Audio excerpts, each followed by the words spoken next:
So number 4 is going to be a unit that we replaced at one part of my second deployment.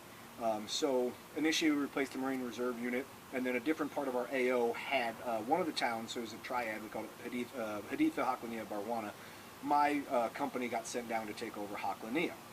And so in Haklania was a battalion of the 82nd Airborne. I don't remember what battalion, they were called the Blue Devils. And so they had 3 companies within the city. We sent down one company to take over for them. And they had what they were allowed to do when they patrolled what they called shows of force. And what I explain is like random shows of force. I fucking kid you not, when they were on patrol, they were allowed, any member of that element, the squad leader, you know, private, nobody, whatever, they were allowed to randomly fire their weapon into walls, buildings, cars, the street, that sort of stuff, essentially just to like show the power, like to show that they were there, to like establish dominance. It's the dumbest fucking thing. Like imagine this, like literally imagine this, like dudes like just walking around and like bam, like firing into the wall. I kid you not, that's what they did like when we did joint patrols with them. And like first time we were like, dude, what the fuck are you guys doing? No surprise, people in that town hated them. And one thing that everybody knows who's deployed to Iraq or Afghanistan, Iraq especially, because this is what I know the most about, is that there's some segment of the population that supports the terrorists. You know, it's different everywhere that you go. However, it's very easy to make the people either support them or become incredibly indifferent or oppose you, even if they're not directly supporting the terrorists, the insurgents, whatever you want to call them over there. So basically, these guys got in shit all the time. Ambushes, IEDs, sniper fire, all the time, because whether the townspeople supported the terrorists or not, out in that area was almost entirely foreign fighters, but because nobody was going to help them because they hated them, because they would walk through the market, bang, into the wall. So random shows of force. For fuck's sake. Next one is going to be, it's just tactical column patrolling in small elements. So again, to stick with the same battalion of the 82nd Airborne that we replaced. So again, they had companies at multiple places in this city, and we essentially sent platoons to take over for them. One of which we had an outpost we called the Black Hole, because it was way off by itself. Fucking sucked being there because we were just there by ourselves for a long time. But the company that was there, we went on a couple of joint patrols with them, and so they would send out about 8 guys. Now I know an Army squad, at least as it's authorized, is bigger than that. I don't know if it's because these guys were short. These guys had taken casualties, you know, prior to us going down there. That was one of the big reasons why we went down and replaced them. But so you guys have, if you've seen other videos of mine, you know I don't like tactical column patrols, at least at the squad level or whatever. At individual elements, that's okay. But so basically these guys would have like 8 guys and they'd come out on a patrol with us, and they would be in you know, tactical column. So i.e., so you just, you know, like, you know, staggered. So you imagine 8 dudes. So essentially you only have 4 dudes on each side of whatever road you have, and you can't see anything, you don't cover any ground. They would patrol very quick, like they basically go from wherever they were going to their location, and then they would come straight back. And so we obviously were satellite patrolling. And the first time we did a joint patrol with them, we basically said, hey, you know, we'll go on patrol with you, kind of in tandem. And so I had my teams out satelliting. So if you haven't seen my other video, what satellite patrolling is, or satelliting is, if you think about, you know, you have a planet, and then it's got moons, you know, that rotate around, that you know, revolve around it.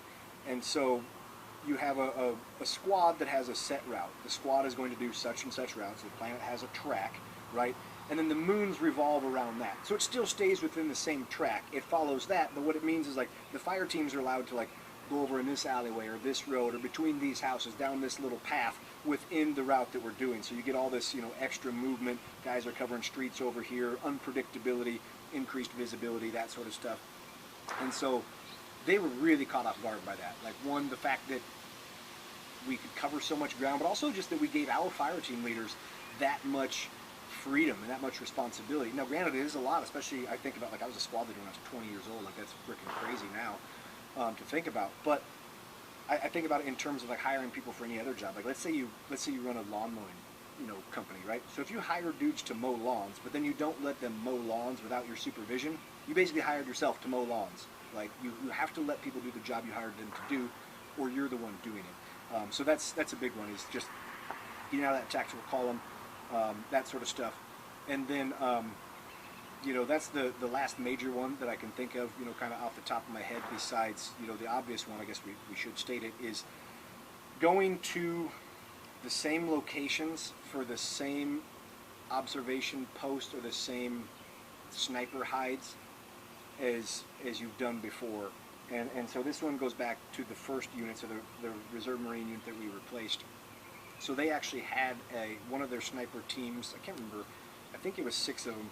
They got ambushed, killed, it got videotaped. The insurgents ended up with their stuff. They made videos of it. They made videos of their stuff, of the bodies. I mean, just at this time, like, this was big news. Like, we watched this video as part of, like, my build-up to this deployment to, like, get us in the right mindset. Now, basically what they had is, for lack of a better term, they had the sniper house. And so they would go out and they would set up snipers here, and then when they would come back and they would come back, and then they would go out some other time and they would set up snipers in the same place again. Turns out, enemy caught on to that and ambushed him there. And ambushed him so badly that they actually had 82 millimeter mortars dialed in on that spot. So anybody who's been to Iraq knows that, like, one, for them to have mortars dialed in, they're not particularly good at it, or at least not most of the time.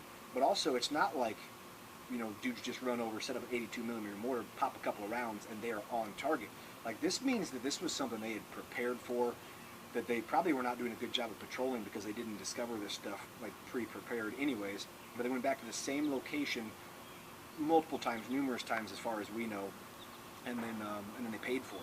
So this is really common. That one I've seen in person. The other one that's really common that everybody probably knows about is what they call the Battle of the Black Sea, i.e. Mogadishu, Somalia, 1993. If you watch the movie Black Hawk Down, they actually allude to this. When they're doing the briefing at the beginning, they talk about, okay, same mission template as before. That should be the first thing that makes everybody freaking nervous. But essentially, they had the same basic approach. They would fly in with little birds. They would assault. They would have a ground element that would come in vehicles, assist, yada, yada, yada. That one cost them because when the militia responded, when IED's militia responded, they then had people set up roadblocks and that sort of stuff and kept the vehicles out, so they're able to to section off parts of these elements and be able to attack them more individually, which is absolutely fundamental infantry tactics. The Finns call it Mati war, which Mati is their word for like a pile of wood, like, i.e. sectioning off elements that you can then, one, attack and hopefully destroy in detail, but it means that now, where you're dealing with people who essentially have lots of ability to call in supportive fires like we do, and you're the militiamen who are dealing with essentially technical vehicles, small arms, RPGs, now you start to have more of a fighting chance. And then in this particular scenario with them as well, now if you destroy vehicles, or in their case helicopters, you have people who are stranded, and then you can ambush the people that come to help them, which is what they did in that instance. So it's something that we've known forever, for a long time, but just got repeated with this again. So those are the worst tactics or the worst SOPs that I've seen in person. And I think now that I've done this, now I kind of want to I want to do a best tactics, best SOPs that I've experienced personally. But remember, guys, only the hits count, and you can never miss fast enough to catch back up.